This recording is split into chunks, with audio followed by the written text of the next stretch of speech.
एक बार भोमनपुर में राजन नाम का एक आदमी था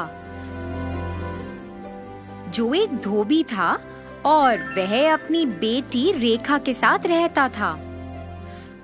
रोजाना राजन अपनी बेटी के साथ ग्रामीणों के घर पर उनके गंदे कपड़ों को इकट्ठा करने के लिए जाता था। कपड़े इकट्ठा करने के बाद वह इन्हें एक एक करके गिनता, उन्हें एक पोटली के रूप में बनाता और उन्हें नदी के किनारे ले जाता था। जब राजन कपड़े धोता था, रेखा कपड़ों के लिए साबुन तैयार करती थी। कपड़े धोने के बाद राजन साबुन में कपड़े डुबोता, अपनी बेटी की मदद से उन्हें निचोड़ता था और उन कपड़ों को चट्टानों पर फैलाकर सुखाता था। कपड़ों को घर पर लाकर राजन इस्त्री करता था और रेखा पोटली में बांधती थी। इसी तरह वे मेहनत करते थे और पैसे कमाते थे। कपड़े धोते समय रेखा कुछ खास कपड़ों को देखती और कहती थी, पिताजी, मैं इस प्रकार के कपड़े कब पहनूंगी? पिताजी, क्या आप इस पोशाक को देख रहे हैं? सुंदर है ना? मुझे लाल रंग के कपड़े बहुत पसंद है। पिताजी, मुझे भी ऐसे कपड़े पहनने हैं, क्या आप मुझे दिलाएंगे? रेखा जब भी राजन से इस तरह पूछती थी तो वह उसे कभी जवाब नहीं देता था। अपने घर के कामों को पूरा करने के बाद उसने ग्रामीणों के कपड़ों की पोटली में से अपनी पसंदीदा आधी साड़ी उठाई और सज धज कर अच्छे से तैयार हो गई। तैयार होने के बाद वह खुद को निहारती और बहुत खुश महसूस करती। वह ऐसा कई बार करती थी और इसी तरह रेखा को इसकी आदत पड़ गई। हर दिन वह अपने पिता को बिना बताए पोटली में से कुछ कपड़े चुरा लेती थी। जब उसके पिता सो जाते, वह उन कपड़ों को पहन लेती और फिर सज धज कर अपने आप को निहारती थी। एक दिन जमींदार की बेटी ने अपने कपड़े धोने के लिए धोबी को राजघराने में बुलाया। राजन अपनी बेटी रेखा के साथ उनके पास पहुंचा। जब वह दोनों कपड़े इकट्ठे कर रहे थे, रेखा की नजर एक लाल और पीले कपड़े पर पड़ी और वह सचमुच उस कपड़े में खुद को देखना चाहती थी। कपड़े धोने और इस्त्री करने के बाद अनजाने में फिर से उसने वह कपड़े चोरी कर लिए जो उसने जमींदार के घर पर देखे थे। जब राजन उन कपड़ों को वापस देने के लिए गया, तब उसने गिनती करके एक एक कपड़ा पोटली से बाहर निकालना शुरू किया और उसे 11 कपड़ों में से केवल 10 जोड़ी कपड़े मिले। वो एक कपड़ा तो जमींदार की बेटी के पास था और उसने लापता जोड़ी के बारे में पूछा।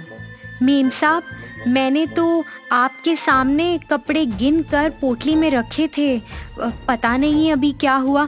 मुझे घर जाना है और एक बार मैं घर जाकर जांच करूंगा। मैं जल्द ही वापस आऊंगा, कृपया आप बुरा मत मानिए। ऐसा कहते हुए वह राजघराने से निकल गया। जल्द ही वह अपने घर पहुंचा और अपनी बेटी को उस एक जोड़ी कपड़े में देखकर चौंक गया। रेखा को अपने पिता के घर इतनी जल्दी वापस आने की उम्मीद नहीं थी। अरे पिताजी, मैं समझा सकती हूँ, कृपया मेरी बात सुने।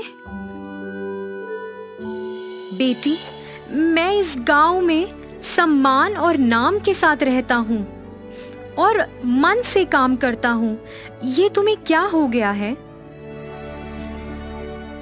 ये तो बहुत शर्म की बात है कि आपने चोरी की है।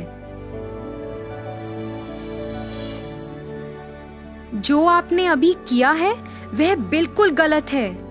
यह मूर्खता है। पिताजी, मुझे माफ कर दें पिताजी। मैं अपने जीवन में फिर ऐसी गलती कभी नहीं दोहराऊंगी। मैं आपसे कुछ भी नहीं छुपाना चाहती थी। रेखा, उन कपड़ों को धोकर इस्त्री कर दो। उन्हें तैयार रखें। मुझे उन्हें वापस कल लेकर जाना है।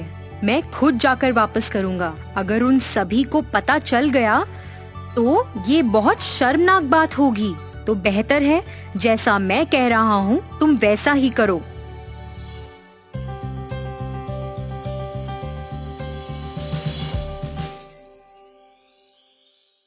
फिर ऐसे ही कुछ दिन बीत गए। रेखा अपने कुछ दोस्तों के साथ थी। रेखा, तुम क्या कर रही हो? गांव के बाजार में बहुत रंगीन कपड़े मिल रहे हैं। चलो उन्हें खरीदते हैं। हाँ, ये तुम्हें पता नहीं है क्या? आओ साथ चले और देखते हैं। दोस्तों, तुम लोग जाओ, मैं नहीं आ सकती। क्यों? तुम क्यों नहीं आ सकती? क्योंकि मेरे पास पैसे नहीं हैं। अरे, ये कोई बहुत बड़ी बात नहीं है। अपने कोई भी 3 पुराने जोड़े कपड़ों में से एक उठा कर ले आओ। लेकिन ऐसा क्यों? क्योंकि उस बाजार में एक आदमी है जो पुराने जोड़ी कपड़े लेता है और उसके बदले में हमें पैसे देता है। क्या सच्ची? ये तो बहुत अच्छी बात है। लेकिन मेरे पास केवल 2 जोड़ी कपड़े हैं। मैं 3 जोड़ी कैसे बेच सकती हूँ? तुम एक काम करो यार, तुम्हारे पिता एक धोबी हैं। रोज कम से कम 100 जोड़े कपड़े तो आते हैं ना। तुम उन कपड़ों में कुछ 3 जोड़ी कपड़े नहीं चुरा सकती? अरे, उन्हें बेच देंगे और हमें बदले में पैसे मिलेंगे। उन पैसों से तुम नए कपड़े खरीद सकती हो। अच्छा, हाँ, ये ठीक तो है, मगर अगर मेरे पिताजी को इस बारे में पता चल गया तो वे मुझे घर से बाहर निकाल देंगे। अरे, ऐसा कुछ नहीं होगा यार। हम तो उन कपड़ों को बेचने जा रहे हैं। उन्हें कैसे पता चलेगा कि तुमने कपड़े चोरी किए हैं? कपड़े तो गायब हो जाएंगे, तो पकड़े जाने का तो सवाल ही नहीं। इस तरह से रेखा ने अपने दोस्तों की बात मान ली। रेखा ने 3 जोड़ी कपड़े चुरा लिए और अपने दोस्तों के साथ बाजार तक दौड़ लगाई। उन्होंने उन कपड़ों को बेच दिया और उसके बदले उन्होंने रेखा के लिए पसंदीदा रंग की साड़ियां खरीदी। उन नए कपड़ों के साथ रेखा वापस घर लौट आई और नए कपड़ों को उसने बाहर छुपा दिया। जैसे ही रेखा घर वापस लौटी, उसने देखा कि उसके पिता वह खोए हुए कपड़ों को पूरे घर में तलाश रहे हैं। रेखा ने भी खोजना शुरू कर दिया। उसी समय गांव के सरपंच कुछ अन्य गांव वालों के साथ राजन के घर पर पहुंचे। अरे राजन, बाहर आओ, जल्दी बाहर आओ। उनकी पुकार सुनकर राजन घर से बाहर निकला। उसने सरपंच के हाथों में वह गायब हो गए कपड़ों को देखा और उन्हें देख के आश्चर्यचकित हो गया।